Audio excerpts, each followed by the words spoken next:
अब हम लोग Boyle's Charles Gay-Lussac's law, Avogadro law, Graham law of diffusion और Dalton law of partial pressure, इन सब का डेरिवेशन करने जा रहे हैं एक एक करके।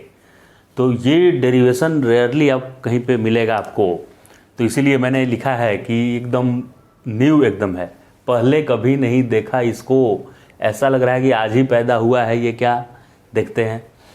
P equal to 1/3 row VRMS², ये हमने डिराइव कर लिया है कि ये कंटेनर पे ऐसे, जैसे रूम को मैं कंसिडर करूं तो, और इसमें गैसियस मॉलिक्यूल को कंसिडर करूं तो एक वॉल पे ऐसे धपाक धपाक धपाक मॉलिक्यूल मारते रहता है, टकराते रहता है। वो कितना प्रेशर लगाता है वॉल के ऊपर, किसी एक वॉल के ऊपर कितना प्रेशर लगाता है, 1/3 रो VRMS²। इतना पहले डिराइव किया हुआ है। डेंसिटी को मास बाई वॉल्यूम, क्या बात है, डेंसिटी को मैंने लिख दिया mass upon volume. Total mass है गैस का, रूम में जितने भी गैसियस मॉलिक्यूल हैं उन सब का मिला के, कुल मिला के मास, और पूरे रूम का वॉल्यूम, कंटेनर का वॉल्यूम VRMS²।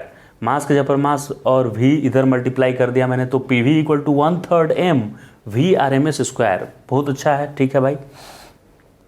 अब जो बॉयल्स क्या बोला है, PV इक्वल टू nRT में आप ध्यान से देखेंगे, PV equal to nRT ideal gas equation होता है।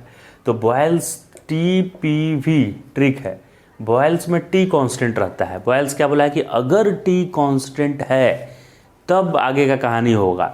तो ठीक है भाई, बॉयल्स बोल दिया कि भाई T कांस्टेंट है, तो T कांस्टेंट है, टेम्परेचर कांस्टेंट है, यानी कि काइनेटिक टेम्परेचर है क्या, काइनेटिक एनर्जी है। काइनेटिक एनर्जी जितना होता है मॉलिक्यूल्स का उसी को रिप्रेजेंट करता है टेम्परेचर। तो अगर टेम्परेचर कांस्टेंट है तो हाफ mv² कांस्टेंट है, और हाफ mv² कांस्टेंट है तो हाफ तो ऐसे ही कांस्टेंट है, यानी mv² भी कांस्टेंट है। तो कांस्टेंट टेम्परेचर होने पे ये mv² कांस्टेंट आ जा रहा है, और 1/3 पहले ही से कांस्टेंट है, तो क्या ये सारा टर्म कांस्टेंट आ जा रहा है। तो सब कुछ कांस्टेंट आ गया, तो PV equal to constant, so P is inversely proportional to V। PV equal to constant, so P is inversely proportional to V। Boyle's का जन्म हो गया कि नहीं। बॉयल्स तो यही बोला था कि टेम्परेचर कांस्टेंट रखिएगा तो प्रेशर वॉल्यूम के इनवर्सली प्रोपोर्शनल आएगा, और ये प्रूव भी हो गया। नेक्स्ट है, कौन किसका जन्म हो रहा है भाई, चार्ल्स भाई का। PV equal to 1/3 m VRMS², ये पहले से हमको पता है ये कहानी।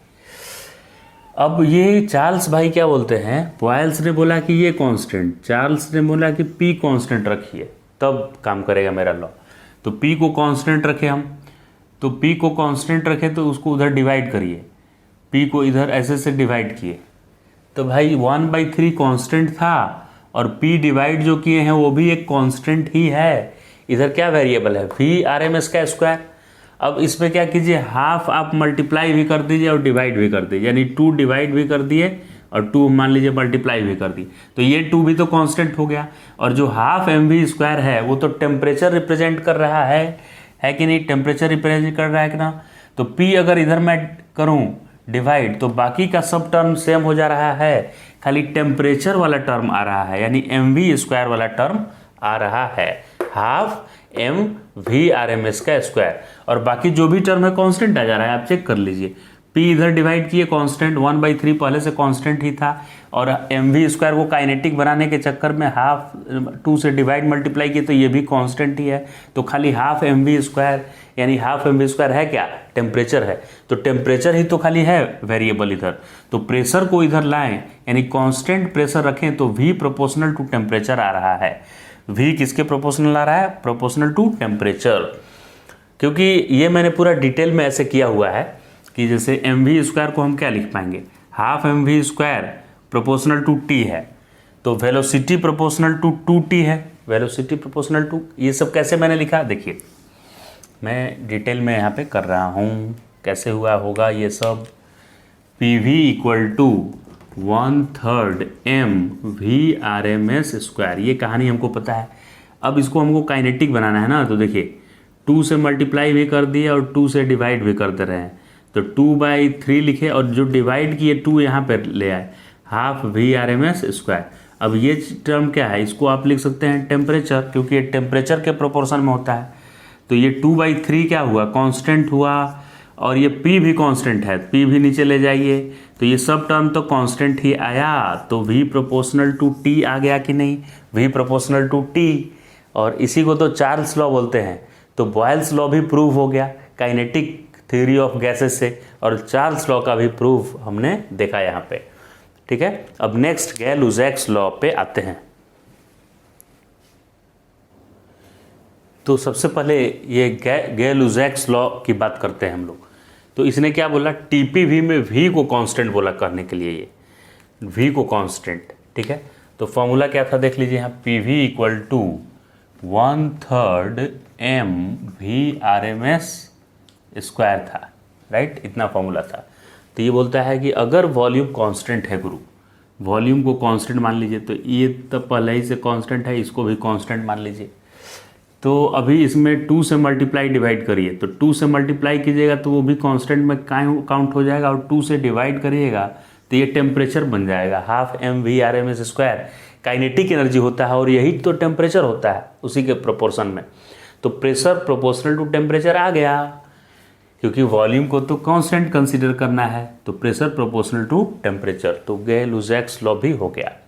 अभी ध्यान देने वाली एक इम्पॉर्टेंट बात यह है कि सेम टेम्परेचर पे आरएमएस वेलोसिटी सेम नहीं होता है, काइनेटिक एनर्जी सेम होता है।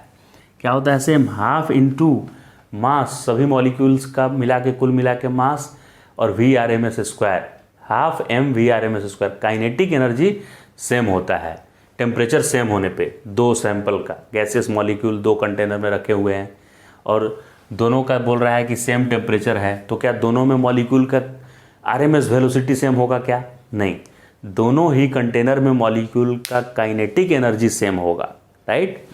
तो काइनेटिक एनर्जी सेम हो गया। अब एवोगाड्रो का जन्म देखते हैं। एवोगाड्रो क्या बोल रहा था, एवोगाड्रो लॉ है कि अगर आप प्रेशर, वॉल्यूम, टेम्परेचर तीनों सेम रखें डिफरेंट डिफरेंट कंटेनर में, same pressure, same volume, same temperature, तो नंबर ऑफ मॉलिक्यूल सेम मिलेंगे दोनों में, ऐसा इन्होंने बताया एवोगाड्रो ने।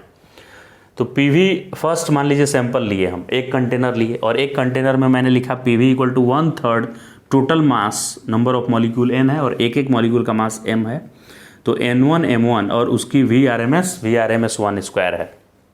दूसरे सैंपल में पीवी, तो ये कंडीशन ही इसका है कि सेम प्रेशर और वॉल्यूम रखना है भाई, तो हम दूसरे का भी सेम प्रेशर और वॉल्यूम रखें 1/3, और दूसरे में नंबर ऑफ मॉलिक्यूल दूसरे कंटेनर में, और वो कौन सा मॉलिक्यूल होगा वो समझे, उसका एक मॉलिक्यूल का मास m2, और उसके एक एक मॉलिक्यूल के VRMS का स्क्वायर, इन दोनों को डिवाइड कीजिए, तो ये पीवी से पीवी कट गया, 1/3 से 1/3 कट गया, तो फिर ये इक्वल टू ये आ जाएगा, क्योंकि LHS इक्वल है इसलिए RHS भी इक्वल होगा, तो this equal to this cancel, so n1 m1 VRMS square 1 equal to n2 m2 VRMS square 2, n1 m1 VRMS square 1 plus n2 m2 VRMS square 2, ये हो गया। अब क्या करते हैं गुरु, इसमें हाफ से डिवाइड कर दीजिए, मतलब half half multiplying both sides, half इधर भी हाफ उधर भी, तो ये हाफ मल्टीप्लाई करते ही ये तो काइनेटिक एनर्जी आ गया, काइनेटिक एनर्जी मतलब टेम्परेचर बन गया ये, और ये भी 1/2 mv स्क्वायर टेम्परेचर बन गया वो दूसरे में। तो ये एवोगाड्रो बोला कि टेम्परेचर भी सेम रहना चाहिए तब मेरा रूल काम करेगा, तो टेम्परेचर भी सेम मतलब ये क्वांटिटी भी दोनों तरफ सेम 1/2 mv स्क्वायर, यानी बच गया बेचारा अकेला n1 n2, तो क्या n1 और n2 इक्वल होगा, दोनों में इक्वल नंबर ऑफ मॉलिक्यूल्स होंगे। समझ गए, ये भी एवोगाड्रो का भी खत्म हो गया कहानी। Graham's law of diffusion, Graham law of diffusion बोल रहा है कि सेम प्रेशर और टेम्परेचर अगर है, 2 कंटेनर है और दोनों में मान लीजिए अलग वॉल्यूम अलग है, क्या चीज़ सेम है, प्रेशर और टेम्परेचर सेम है दोनों कंटेनर में, और दोनों को अगर आप आपस में पाइप से मिला देते हैं, दोनों कंटेनर को मिला दिए, तो रेट ऑफ डिफ्यूजन मतलब कौन ज़्यादा डिफ्यूज़ होगा एक दूसरे में, तो rate of diffusion inversely proportional to density होता है, यानी डेंसिटी जिसमें ज़्यादा होगा उसमें ज़्यादा डिफ्यूजन होगा, वो ज़्यादा डिफ्यूज़ करेगा। तो VRMS का फॉर्मूला √3p/ρ1, क्योंकि P इक्वल टू हम लोग को याद है ये VRMS स्क्वायर हो गया था, और ये रो और यहाँ 1/3 रो VRMS स्क्वायर था, सो VRMS इक्वल टू √3p/ρ होगा। अब ये ग्राहम साहब बोले हैं कि P कांस्टेंट रखना है भाई आपको, P कांस्टेंट, टेम्परेचर भी कांस्टेंट इन्होंने बोला है, लेकिन यहाँ पे मुझे सिर्फ P रिक्वायर्ड है तो P कांस्टेंट में रख दूंगा, तो V इन्वर्सली प्रोपोर्शनल टू देखिए आ रहा है डेंसिटी। दूसरे का लिखेंगे तो P तो दोनों में सेम है तो इन्वर्सली प्रोपोर्शनल आ रहा है, यानी कि R1/R2 rate of diffusion of first sample by rate of diffusion of second sample, उन दोनों के डेंसिटी कंटेनर में जो गैसियस मॉलिक्यूल है उसके डेंसिटी के इन्वर्सली प्रोपोर्शनल है। सो R1/R2 इक्वल टू √ρ1/√ρ2/ρ1। यहाँ 1 लिखे हैं तो ऊपर 2 लिखना है क्योंकि इन्वर्सली प्रोपोर्शनल है। RMS वेलोसिटी ज़्यादा होगा तो ज़्यादा डिफ्यूज़ करेगा, डिफ्यूज़न का रेट ज़्यादा होगा।